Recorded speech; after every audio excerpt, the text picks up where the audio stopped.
Georgia District Attorney Fani Willis facing criticism involving allegations of a romantic relationship with a special prosecutor that she hired.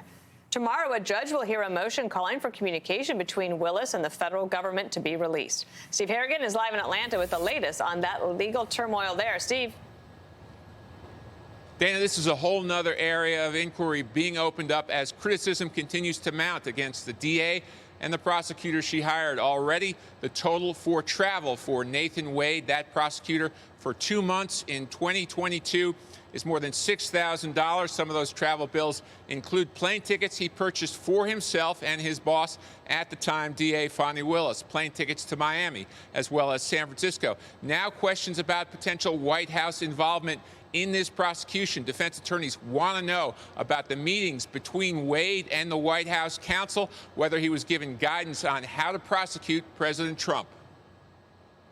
I think it goes back to the essential defense that they have, which is this is a Democratic plot across the country to make Trump a victim, with baseless prosecutions, that they're all politically motivated. And the more information you get about meetings between prosecutors, the more it plays to that defense. And Wade's going to be back in court next week for his divorce proceedings. He's likely to be grilled in detail about his relationship with his boss, Fani Willis. Wade's come under a lot of scrutiny in the past week. His credentials are being questioned before being tapped to head the RICO prosecution of a former president. He mainly dealt with personal injury law and misdemeanors. Dana, back to you. All right, Steve Harrigan, thank you. Well, let's get criminal defense attorney and former Assistant DA Phil Holloway, based out of Georgia. Phil, good morning. Welcome back. You're going to become like an expert in this for us, okay? Because we're trying to find our way through the maze. Where are we, Phil? And where are we going? Yeah, well, good morning. Good morning, Bill and Dana. Great to be with you guys as always. Listen, you know, we expect in America, we expect our prosecutors to bring cases into the criminal justice system based on objectivity. We expect prosecutors to be fair.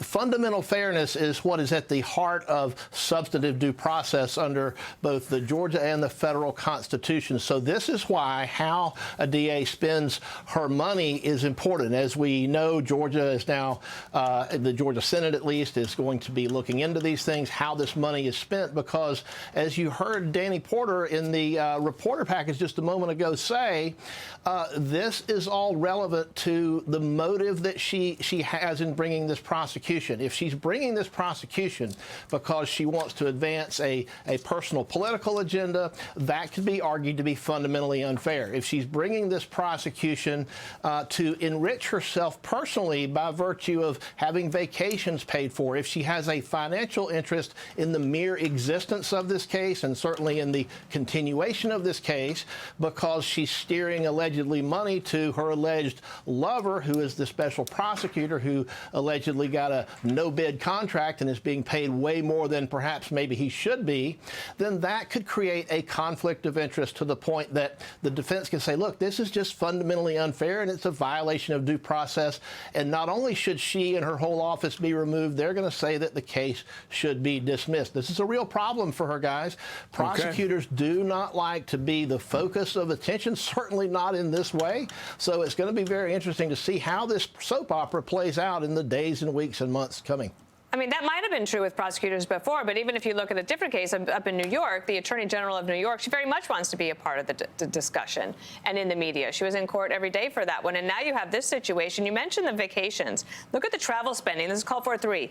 You know, Vacation Express, $3,800. Norwegian Cruise Line, Royal Caribbean Cruises, Freedom of the Seas. I don't even like to go on cruises. You've got the resort, spa, and casino. Is it possible that the trial judge would look at this and say, guys, we're not going any further with this because it is tainted? Yeah, that's entirely possible, and that goes to the allegations of a conflict of interest. If she benefits in the form of cruise tickets and airfare simply by virtue of this case existing, that's a textbook, in my view, a textbook case of a conflict of interest. Listen, I just got off the phone before I sat in this chair with Senator Dolezal of the Georgia State Senate. The measure that they have to create an investigative panel passed out of committee yesterday. They need 29 votes in the Senate for it to pass, and 30 senators actually signed on to presenting the thing. So it looks like Georgia is going to, outside of anything the trial court does, the state legislature, specifically the Senate, is going to look very closely at these spending. Did they take other county personnel on any of these personal trips? I would imagine that would be something that the committee would look at. I imagine that might be something that others look at. I know the county commission's looking into this. So the documents show that they were purchased in her name, but we don't know if she went on the trip or not. She may have. We just haven't been able to nail all that down. Phil, just give us a final word here.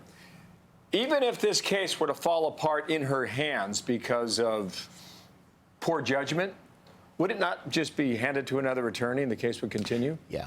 Yeah, that's a very good point. And the short answer is yes, that's what normally would happen, but there's nothing normal about this case. It would be a question, if she gets recused, then her whole office has to be recused. If she's got a conflict of interest, everybody who works for her has that same conflict of interest. That's the way it works. So the prosecuting attorney's council here in Georgia or the attorney general's office may have to sort out who in the state of Georgia, if anyone, wants this. And if they can find somebody who does even want it, think about how much it's going to take for them to get up to speed, because Willis and the team that she has been working on this for 2 or 3 years now. And so somebody else would have to come in and get up to speed, but it has to be somebody who wants it. And this is a hot potato. I would suspect that there may not be many, if any, Georgia prosecutors who would even want to pick this up. Wow. A lot of legal drama in Georgia. Yeah. I love this story. I think it's great. Phil Holloway, thank you. Thank you. I'm Steve Ducey. I'm Brian Kilmeade. And I'm Ainsley Earhart. And click here to subscribe to the Fox News YouTube page to catch our hottest interviews and most compelling analysis.